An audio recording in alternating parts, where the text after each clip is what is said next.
আমরা প্রথমে গঙ্গার ঘাটের দিকে এলাম, দেখো কি সুন্দর লাগছে দেখতে, আর ভিড়ও ছিল।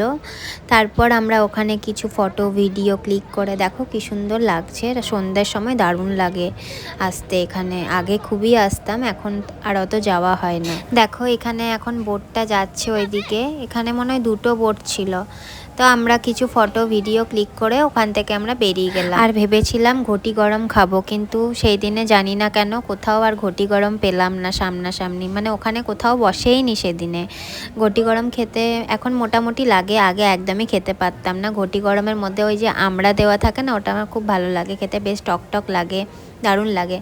তো দেখো কি সুন্দর লাগছে। আমাদের প্রথমে প্ল্যান হয়েছিল আমরা বাবুঘাট যাব, ওখানে আরতি হয়, ওখানে আরতি দেখতে যাব। তারপর দেখলাম যে 6:30 মনে হয় বেজে গেছে, দিয়ে মানুষ বলল এখন আর গেলে দেখতে পাবে না, তার থেকে ওখানেই চলো। প্রথমে ওখানে যেতাম বাবুঘাট, তারপরে এখানে আসতাম। তো ওটা ক্যান্সেল করে দিলাম, কারণ গিয়ে তো আর কোনো লাভ নেই, দেখতেই যখন পাবো না আরতি, পরে একদিন তখন যাওয়া যাবে। আর আমি আরতি দেখতে যাব বলে স্পেশালি আজকে চুড়িদার পরে বেরিয়েছিলাম, বাট কি করব, সেই দিন আর যাওয়া হলো না। পরে যেদিন যাব তোমাদের সাথে অবশ্যই শেয়ার করব।